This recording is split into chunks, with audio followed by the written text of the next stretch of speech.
ఓం సాయిరామ్ సమర్థ సద్గురు సాయినాథ్ మహారాజ్ కీ జై. మన సాయి బిడ్డలందరికీ నమస్కారం అండి. అందరూ ఎలా ఉన్నారు? అందరూ కూడా సాయినాథుని దయ వలన ఎప్పుడు ఆనందంగా ఆరోగ్యంగా ఉండాలని, మీరు కోరిన కోరికలన్నింటినీ సాయినాథుడు తీర్చేయాలని మీ తరపున నేను కూడా సాయినాథుని మనస్ఫూర్తిగా కోరుకుంటూ ముందుగా సాయినాథుని పాదపద్మములకు ఒక్కసారి నమస్కరించుకుని వీడియోలోకి అయితే వెళ్ళిపోదామా. ఇక ఈరోజు సాయినాథుడు ఏమి సందేశం ఇవ్వబోతూ ఉన్నారు అంటే కనుక, బిడ్డ, ఒక శాపం నిన్ను వెంటాడుతోంది తల్లి. నీ డబ్బుకి నీ సంపదకి అడ్డుకుంటున్నది. నువ్వు ఏం పని చేసినా జరగకపోవడానికి, నువ్వు ఎన్ని కష్టాలు కన్నీళ్లు పడడానికి కారణం కూడా ఆ శాపమే. ఆ శాపాన్ని వెంటనే తొలగించుకో, లేకపోతే పశ్చాత్తాపడతావు, లేకపోతే బాధపడతావు. ఆ బాధ వందనాతీతంగా ఉంటుంది. ఆ శాపం మామూలు శాపం కాదు. దాన్ని నువ్వు వెంటనే తొలగించుకుంటేనే నీ జీవితం బాగుంటుంది. ఈ కొత్త సంవత్సరం అంతా కూడా బాగుంటుంది. కొత్త సంవత్సరమే కాదు, నువ్వు జీవితాంతో నీ ఊపిరి ఉన్నంత వరకు నీ జీవితం బాగుంటుంది. నీ బాధ వర్ణనాతీతం. లేకపోతే మాత్రం అష్ట కష్టాలు తప్పవు బిడ్డ. నువ్వు ఎన్ని బాధలు అనుభవిస్తున్నావు, ఎన్ని కష్టాలు అనుభవిస్తున్నావు, ఎన్ని ఆర్థిక ఇబ్బందులు అనుభవిస్తున్నా, ఎన్ని అప్పులు బాధలు అల్లాడిపోతున్నావు, తీరని సమస్యలు, తీరని కష్టాలు, అనుకున్నది జరగడం లేదు. ఒకవైపు దురదృష్టం, ఇంకోవైపు దరిద్రం, ఇంకొక వైపు చూస్తే తలరాత బాగోలేదు అని అనుమానాలు, అవహేళనలు ఎన్ని పొందుతున్నావు బిడ్డ. అన్నిటికీ కారణం ఇదే. వెంటనే దీన్ని తొలగించు, లేకపోతే బాధపడతావు, వెక్కి వెక్కి ఏడుస్తావు. నా బిడ్డ సంతోషంగా ఉండాలి అన్నదే నా కోరిక, సంతోషంతో చూడాలి అనేదే నా కోరిక. అందుకే హెచ్చరిస్తున్నా, జాగ్రత్త చెప్తున్నా, మేలుకొల్పుతున్నా, గుర్తు చేస్తున్నా. విను తల్లి, విను, నిర్లక్ష్యం చేయకు, బాధపడతావు అంటూ సాయినాథుడు ఈరోజు ఒక నిగూఢ అర్థం దాగి ఉన్న ఒక హెచ్చరికతో కూడినటువంటి సందేశంతో మన ముందుకైతే వచ్చారండి. సాయినాథుని మాటలు వినకున్న అర్థం, పరమార్థం ఏంటో మనం తప్పకుండా ఎక్కడ కూడా వీడియోని స్కిప్ చేయకుండా, మిస్ చేసుకోకుండా చివరిదాకా చూసుకుంటేనే, చూడాల్సిందే మరి, చూస్తేనే మనకి ఇంతమంది భక్తులు ఉండగా మరి మన ముందుకు ఎందుకు వచ్చింది, మనకంటే ఎందుకు పడింది, మీ చివరి అంటే ఎందుకు పడుతుంది, ఒక్కసారి అర్థం చేసుకోవాలి కదా.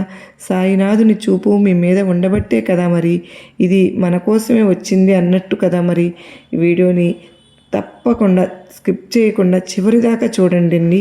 అలాగే మన ఛానల్ని మొదటిసారిగా చూస్తున్నారా, ప్లీజ్ అండి తప్పకుండా సబ్స్క్రైబ్ చేసుకుని, మీకు వీడియో నచ్చినట్టయితే మరికొంతమందికి షేర్ చేయండి. మీ సపోర్ట్ నాకు అందించండి. అదే చేత్తో హైప్ అని కూడా వస్తుందండి, అది మీరు అందిస్తారని ఆశిస్తూ భావిస్తున్నాను.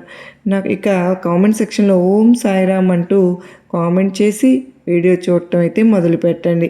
సాయినాథుని ఆశీస్సులు ఇంకా త్వరగా మనకు దొరుకుతాయి. ఇక ఈ మధ్య రీసెంట్గా నాకు తెలిసిన ఒక ఫ్యామిలీలో అండి చాలా ప్రాబ్లం వచ్చింది. అంటే ఫైనాన్షియల్గా అప్పు తీసుకుని ఇవ్వకుండా ఎగ్గొట్టేయటానికి చూస్తారన్నట్లుగా. అంటే అమౌంట్ కూడా దాదాపు 50 lakhs అంటండి. ఎంత బాధపడ్డారు వాళ్ళు. అది చాలా డేలా పడిపోయి బాధలో మునిగిపోయారన్నమాట. నిజంగా 50 lakhs తీసుకొచ్చి మళ్ళీ తర్వాత నేను మాట్లాడిన తర్వాత నేను ఆ ప్రాబ్లంకి సొల్యూషన్ అనేది మీకు బాబావారు తప్పకుండా ఇస్తారు, మీరు బాబావారిని ప్రార్థించండి అని చెప్పాను. నిజంగా ఆ డబ్బు తిరిగి వాళ్ళు అందుకోవడం జరిగింది బాబావారి ఆశీస్సులతో. మరి సాయినాథుడు చిటికేసినంతలో పరిష్కరించడంలో మరి మన సాయినాథుని ఎంతో హెల్ప్ చేస్తారని మనందరికీ తెలుసు కదండి. మీరందరూ కూడా సాయినాథుని ఖచ్చితంగా ఇవాళ రోజున బాబావారిని వేడుకోండి. మనకు ఎటువంటి సమస్యలు ఉన్నా కూడా మన సాయినాథుడు మన వెంటే ఉంటారు, మన మాటలన్నీ వింటూ ఉంటారు. తప్పకుండా బాబావారిని ప్రార్థిద్దాం. మీ అందరి తరపున నేను కూడా ప్రార్థిస్తానండి. మరి మీరు 100కు 1000% సాయినాథునిపై నమ్మకంతో కనుక కనెక్ట్ అయినట్టయితే ఖచ్చితంగా మనం ఏదైతే బాధపడుతూ ఉన్నామో ఆ సమస్యల నుంచి బయటపడటానికి, ఆ ప్రాబ్లం నుంచి సొల్యూషన్ అయితే దొరుకుతుంది. మరి ఈరోజు సాయినాథుడు ఏం సందేశం అందిస్తున్నారో మరి తెలుసుకుందామా. మరి బిడ్డ, నువ్వు ఈ నీకు ఈరోజు ఈ ఈ సందేశం నీ ముందుకు వచ్చింది, నువ్వు మనసు పెట్టు విని. ఇది సాధారణ వీడియో కాదమ్మా, సాధారణ సందేశం కూడా కాదు. ఇది నీ జీవితానికి సంబంధించిన హెచ్చరిక కూడా కావచ్చు, విడుదల కూడా కావచ్చు. నువ్వు ఎంత కష్టపడుతున్నా, ఎంత ప్రయత్నిస్తున్నా, ఎంత ప్రార్థిస్తున్నా డబ్బు నీ దగ్గరికి వచ్చి చేతిలో నిలవకుండా జారిపోతుంది కదా. నువ్వు ఇలా అనుకుంటున్నావు కదా, ఎప్పుడైనా నా జీవితంలో ఏదో అడ్డుగా ఉంది అనుకుంటున్నావా? నాకు అన్నీ తెలిసినా ఎందుకు నాకు జరగడం లేదు? ఈ ప్రశ్న నీలో ఉంది కదూ. అయితే ఈ వీడియోని నీకే బిడ్డ, స్కిప్ చేయకు. అన్ని విషయాలు నీ భవిష్యత్తు దిశను మార్చేస్తాయి. శాపం అంటే ఏంటి అంటే, ఇక్కడ చాలామంది కూడా శాపం అంటేనే భయపడిపోతారు. ఎవరో వేసిన మంత్రం, ఎవరో చేసిన పూజ, ఎవరో మాటలు, కానీ నిజం అది కాదు.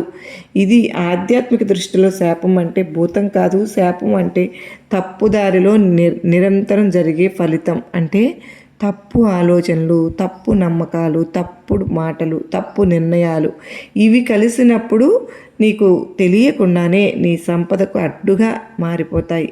ఎందుకు? నీ దగ్గరే ఆగిపోతుంది. ఇది చాలా కీలకమైన ప్రశ్న. చాలామంది అనుకుంటారు, తల్లి అవకాశం వచ్చింది కానీ మిస్ అయిపోయింది, ఆఖరి నిమిషంలో చేజారిపోయింది, పక్క వాళ్ళకు వెళ్ళిపోయింది అని. ఎంత బాధపడిపోయిన సందర్భాలు ఎన్ని ఉన్నాయి. నీ విషయంలో కూడా ఏదైనా అవ్వవచ్చు. అది ఏదైనా ఒక అవకాశం కావచ్చు, ఒక డబ్బు కావచ్చు, ఒక పేరు కావచ్చు, ఒక పని అయినా కావచ్చు, ఒక మాట కావచ్చు, నువ్వు కోరిన వస్తువు ఏదైనా సరే కానివ్వు. ఆఖరి నిమిషంలో ఇంకేం నాకు అయిపోతుంది అన్న సమయానికి చేజారిపోయినా, మిస్ అయిపోయినా, వేరే వాళ్ళకి వెళ్ళిపోయింది అని ఎన్నిసార్లు బాధపడ్డావు చెప్పు. గుర్తు చేసుకో నువ్వు. ఇది యాదృచ్ఛికం కాదు, ఇదే నీకు జరుగుతున్నటువంటి అడ్డంకి. అంటే బ్లాకేజ్. ఈ బ్లాకేజ్ ఎలా వస్తుంది నీ పనుల్లో? ఈ అడ్డంకులు, అవరోధాలు ఎలా ఏర్పడుతున్నాయి? చిన్నప్పటి నుంచి కూడా విన్న మాటలను నువ్వు మనసులోకి తీసుకున్నావు. పేదవాళ్ళం, డబ్బు మనకేం సెట్ కాదులే, పదే వచ్చిన వైఫల్యాలు, ఇంట్లో ఎప్పుడూ కొరత మాటలు, ఏమీ లేవు, అన్ని కొరత మాటలు, కలిసే సమయంలో గట్టి నమ్మకాలు పెడతాయి. నాకు ఎంతున్నా సరిపోదు. ఇదే సంపదకు అడ్డుకునే మొదటి శాపం. చాలామంది గందరగోళం చేసే విషయం నేను ప్రార్థిస్తున్నాను, నేను తప్పు చేయటం లేదు, అయినా ఎందుకు నాకు ఇలా జరుగుతోంది బాబా అయితే ఇక్కడ వినుబిడ్డ, సాయి ఆశీర్వాదం ఇవ్వడానికి సిద్ధంగా ఎప్పుడూ ఉంటారు, కానీ నీ మనసు స్వీకరించడానికి సిద్ధంగా ఉండదు. పాత భయాలు ఉంటాయి, పాత నమ్మకాలు ఉంటాయి, పాత గాయాలు ఉంటాయి. ఇవి ఉన్నంత వరకు కూడా కొత్త ఆశీర్వాదం నిలవదు. అందుకే సాయి ముందు డబ్బు ఇవ్వడు బిడ్డ, ముందు మనసునే శుద్ధి చేస్తారు. మాటల ద్వారా వచ్చే వైబ్రేషన్ చాలా ఇంపార్టెంట్. అది చాలా ముఖ్యమైనది. చాలామంది మిస్ చేసి భారం, ఈరోజు నువ్వు ఇలా అంటున్నావు, నా జీవితం ఇలా ఉంటుంది, ఎందుకు ఇలా ఉంటుంది అని. నాకు ఎప్పుడూ కూడా అదృష్టం లేదు, డబ్బు నా దగ్గర నిలవదు. నేను అది సరదాగా అన్నా నీ మనసు దాన్ని గట్టిగా తీసుకుంటుంది, నమ్ముతుంది. అది నిజమేనేమో అని నమ్ముతుంది. మాటలు విత్తనాలు ఎలా ఉంటాయంటే, మాటలు అనే విత్తనాలను జీవితం అనే పంటలు నాటితే ఏమి విత్తితే అదే కోతకు వస్తుంది. మనం ఎలాంటి మాటలు మాట్లాడతామో బిడ్డ, ఆ ప్రభావం మనకు వచ్చేస్తుంది. ఈ భూమిలో ఎలాంటి విత్తనాలు నాటుతావో అదే పంట వస్తుంది. నువ్వు మంచిగా ఆలోచించు, మంచిగా నీకు జరుగుతుంది, మంచి పనులు జరుగుతాయి, మంచిగా నువ్వు ఎదుగుతావు. అలాగే నాకు జరగదు కాదు ఇలా ఈ మాటలు మాట్లాడావు అంటే నీ జీవితం అలాగే ఉంటుంది. నీ దగ్గరకు ఏది రాదు, ప్రతిదాన్ని నువ్వే అడ్డుకుంటున్నావు. నీ డబ్బును, నీ సంపదను నువ్వే అడ్డుకుంటున్నావు. నీ దగ్గరకు రానివ్వకుండా నీ ఆలోచనలు, నీ మాటలు ఏవైతే చెప్పడం నాకు వల్ల కావటం, నాకు డబ్బు నాకెందుకు వస్తుంది, నాకు ఈ అవకాశం నాకెందుకు వస్తుంది, ఈ ఉద్యోగమా నాకెందుకు వస్తుంది, నా జీవితం ఇంత బాగా ఉంటుందా, అలా అని నీకు నువ్వే తక్కువ చేసేసుకుంటున్నావు. ఆలోచనలు కూడా తక్కువగా ఉన్నాయి. అటువంటిప్పుడు గొప్పగా నీ జీవితంలో ఏదీ ఉండదు బిడ్డ, తక్కువగానే ఉంటుంది. ఏ విత్తనాలు జల్లుతావో అదే పంట వస్తుంది. అన్నప్పుడు ఇప్పుడు నీ మాటలు, నీ ఆలోచనలు ఏ విధంగా ఉంటే దాని ఫలితమే కూడా నీకు వస్తుంది. ఇది ఎలా అంటే నువ్వు ఆలోచించలేదు తల్లి, ఎలా మిస్ అయిపోయావు దీన్ని. ఇదే కారణంగా ఎంతోమంది తెలియకుండానే తమ సంపదను తామే అడ్డుకుంటున్నారు. తల్లి, నువ్వు అలా ఉండవద్దు. ఈరోజు ఎందుకు కీలకం అంటే, ఇప్పుడు ఒక నిజం విను. నువ్వు ఈ వీడియోని ఈరోజే చూస్తున్నావు, ఎదురు చూస్తున్నావు, ఆలోచించు. ఎందుకు ఈరోజే ఇది నీ ముందుకు ఎందుకు వచ్చింది? ఎందుకు అంటే ఇది యాదృచ్ఛికం కాదు కనుక. ఇది నీ సాయి నీకు ఈ శాపాన్ని గుర్తు చేయాలనుకుంటున్నాను. శాపం తొలగించుకోమంటున్నాను. ఎక్కడో లేదు, నీలోనే ఉంది అంటున్నాను. కానీ ఒక షరతు ఉంది, మనసు పెట్టి వినాలి, భయంతో కాదు, ఆశతో.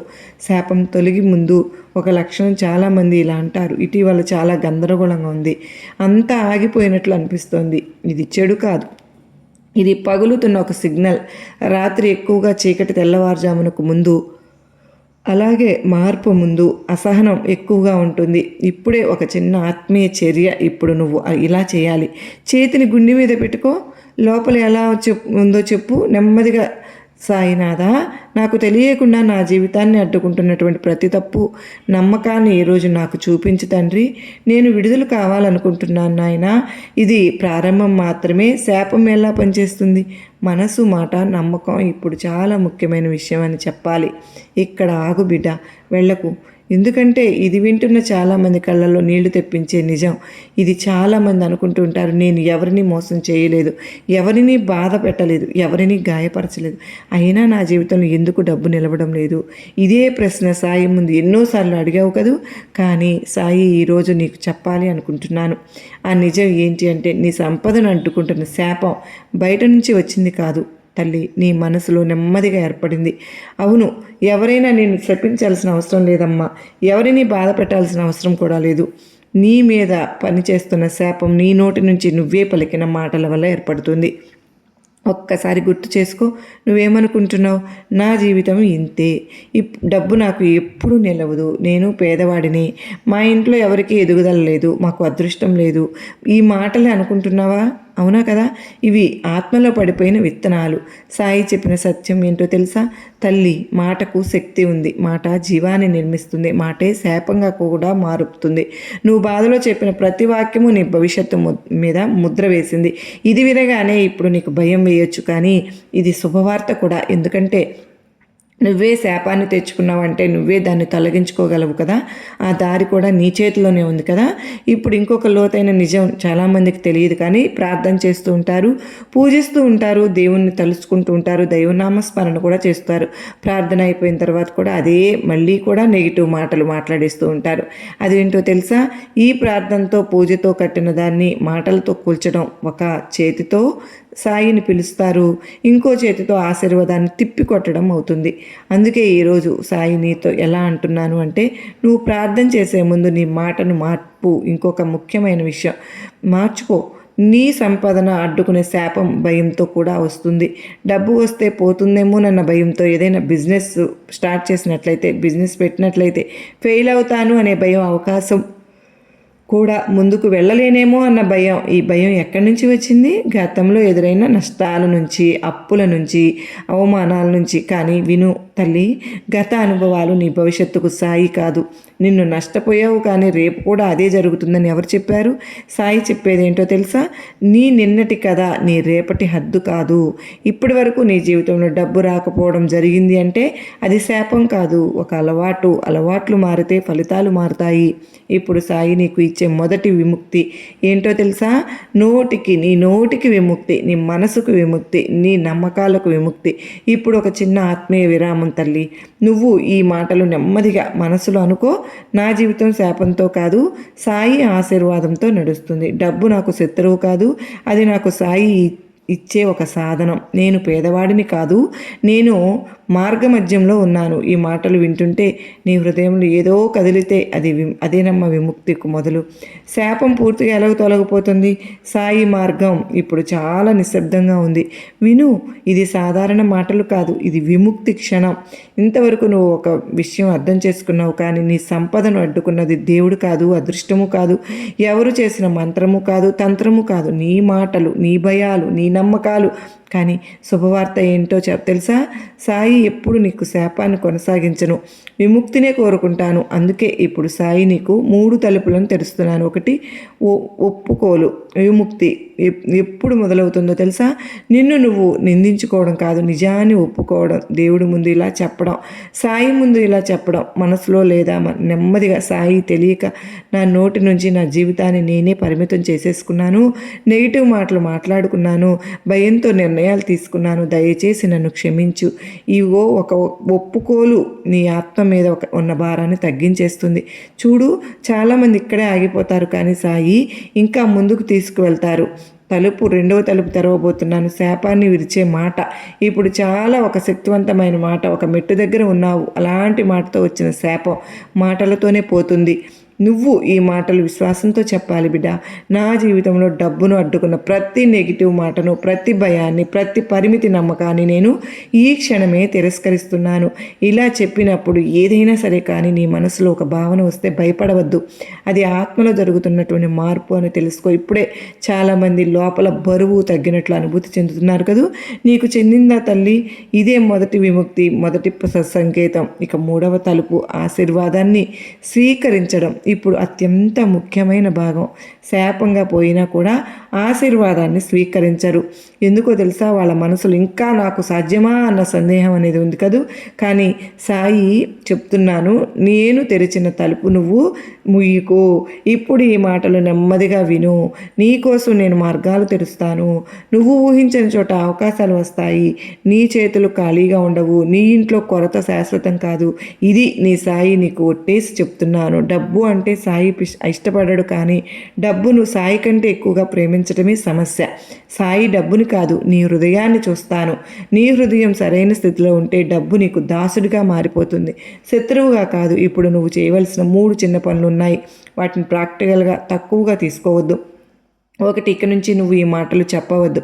నాకు అదృష్టం లేదు, నా లైఫ్ అంటే ఇంతే, నా జీవితం ఇంతే, డబ్బు నాకు నిలవదు. 2 రోజులకు ఒకసారి ఇది చెప్పు. దేవుడు నన్ను నడిపిస్తున్నాడు, నా సాయి నడిపిస్తున్నాడు, నా జీవితం అభివృద్ధి వైపు వెళ్తుంది. ఇక 3, చిన్నగా అవకాశాన్ని నిర్లక్ష్యం చేయవద్దు. సాయి పెద్ద ఆశీర్వాదాన్ని చిన్న ద్వారాల ద్వారానే తెరుస్తాను. ముగింపు ప్రార్థన. తల్లి సాయి, ఈ వీడియో విన్న ప్రతి ఒక్కరి జీవితంలో సంపదను అడ్డుకున్న ప్రతి ఆత్మీయ అడ్డంకిని కూడా ఈ క్షణమే తొలగించు. వారి నోటికి కూడా కొత్త మాటలు, వారి మనసుకు కొత్త ధైర్యాన్ని, వారి ఇంటికి కొత్త శాంతిని ఇవ్వు అని నీ తోటి వాళ్ళ గురించి కూడా నువ్వు ప్రార్థన చేయి. నీ జీవితంలో ఇంకా 100 రెట్లు పెరుగుతుంది. ఇప్పుడు నువ్వు మనసు పెట్టి వింటే ఈరోజు ఒక ముగింపు, రేపు ఒక ఆరంభం. ఇది కథ కాదు తల్లి, ఇది నీ జీవితం, అద్భుతమైన జీవితం. సాయి చేతిలో ఉన్న నీ జీవితం, సాయి నడిపిస్తున్న జీవితం. నీ జీవితం అద్భుతంగా మారిపోతుంది. సిద్ధంగా ఉండు. మంచిగా ఆలోచించు, మంచిగా మాట్లాడు, మంచినే కోరుకో. నీ జీవితాన్ని ఎలా దిద్దాలో నేను తీర్చిదిద్దుతాను బిడ్డ. ఇంకా బాబావారు ఈరోజు అత్యద్భుతమైన సందేశంతో మన ముందుకు వచ్చారు కదండి. మరి నిజంగా ఈరోజు ఇంతటి అత్యద్భుతమైన సందేశంతో మన ముందుకు వచ్చారు అంటే దీనిలో ఎంతో పరమార్థం దాగి ఉందని మనం అర్థం చేసుకోవాలి. నిజంగానండి, మన నోరే మనకు తెచ్చిపెడుతుంది ఏదైనా సరే. మన మాట మన పరిధిలో ఉంటే మనకు ఎంతో మంచి జరుగుతుందనే కదా సాయినాథుడు చెప్పిన సారాంశం. మరి ఎంతోమంది సాయి మనకి ఈ విధంగా మనలో ఇటువంటి చైతన్యాన్ని నింపుతూ మొదటి నుంచి కూడా మన బాబావారు మనకు ఏం చేస్తున్నారో మనకు తెలుస్తూనే ఉంది. నేను పదే పదే అదే చెప్తూ ఉన్నాను. మరి అలాగ ఏదైనా నేను కూడా చూస్తూ ఉంటానండి, వీడియోస్ అవి చూస్తూ ఉంటాను. అట్లా స్క్రోలింగ్ చేస్తూ ఉంటే సాయి పైనే నిందలు వేయడం, సాయిని ఎవరు ఇష్టం వచ్చినట్లుగా వారు మాట్లాడడం చూస్తూ ఉంటే మరి మనకు ఇంతటి బాబావారు ఎన్నో మంచి మంచి విషయాలను మొదటి నుంచి కూడా శరీరంతో ఉన్నప్పటి నుంచి కూడా మన బాగు కోసం మన కోసం పాటుపడిన మన సాయినాథుని అలా మాట్లాడుతూ ఉంటే మరి ఎలా అనిపిస్తుంది చెప్పండి? ప్రతి సాయి బిడ్డ చూస్తూ ఊరుకోగలరా? లోపల ఎంతో బాధ ఉన్నా కొంతమంది దాన్ని ఏంటి వాళ్ళ మాటలను మనం ఖాతరు చేయకుండా ఉంటే అని అనిపిస్తుంది. నేను కూడా అలానే ముందుకు వెళ్తూ ఉన్నాను, కానీ ఎక్కడో మనసును గుచ్చుకుంటుందండి. మరి అలా మాట్లాడవద్దనే కదా ఈరోజు సాయినాథుడు మనకు ఈ సందేశంలో కూడా చెప్పింది. మొత్తం అంతా కూడా సారాంశం ఏంటి? మన నోరును అదుపులో పెట్టుకోమని చెప్పి. ఖచ్చితంగా మనం కూడా మనకిచ్చిన సాయినాథుని జ్ఞానంతో మనం బాధపడుతున్నాము, కానీ వారిని ఎదురు తిరిగి ఒక్క మాట అనడం లేదు. ఎందుకు అనడం లేదు? వాళ్ళు అర్థం చేసుకోలేకపోతూ ఉన్నారు. అంతటి శక్తి వాళ్ళకి లేదు. వాళ్ళు ఏదో మాట్లాడేస్తున్నాం. మనం ఏం మాట్లాడితే మనకి మంచి జరుగుతుంది, ముందుకెళ్ళిపోతున్నాము, మనం నలుగురు డబ్బులు వస్తున్నాయి మాట్లాడుతుంటే అని చెప్పి అనుకుంటున్నారే కానీ ఎంత విచక్షణ కోల్పోతున్నాము, ఎంత అంటే ఏం మాట్లాడుతున్నారో కూడా వాళ్ళకి తెలియకుండా వారి నోటి నుంచి పరనింద అనేది అలా వచ్చేస్తూ ఉంది. వాళ్ళు ఇప్పుడు గ్రహించుకోలేకపోతూ ఉన్నారు, కానీ భవిష్యత్తులో ఖచ్చితంగా బాబావారు వారికి సమాధానం చెప్పే తీరుతారు. మరి మనకు మన సాయినాథుడు ఈరోజు మనం ఎలా మాట్లాడాలి, మనం ఎలా ఉంటే మనం జీవితంలో ముందుకు వెళ్ళగలుగుతాము, మనకి ఇంతటి జ్ఞానాన్ని మనకు ఇస్తూ ఉన్నారు. ఇలాంటివి వాళ్ళు చూడరు. వాళ్లకు కావలసిందల్లా పరనిందని చేస్తూ వెళ్ళడమే.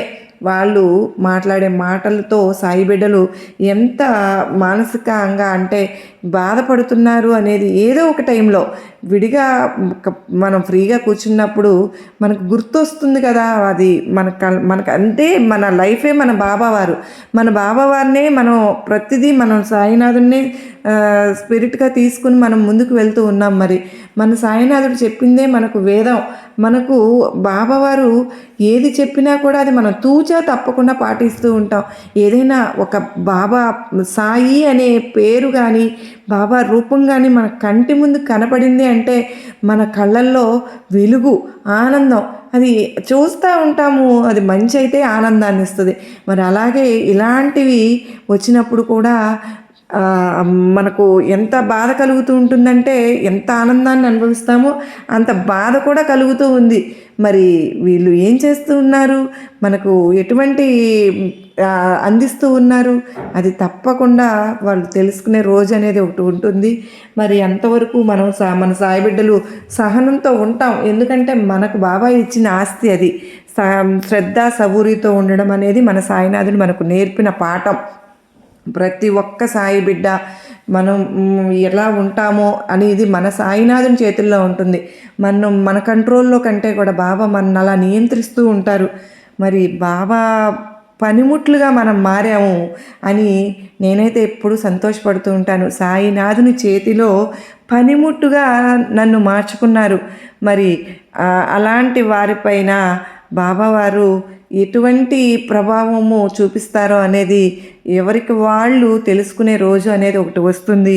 ప్రస్తుతానికైతే మనం అంత నిబద్ధతగా ప్రతి ఒక్కరము కూడా ఉంటున్నాము అంటేనే చాలా గొప్ప విషయంగా నేనైతే భావిస్తూ ఉన్నాను.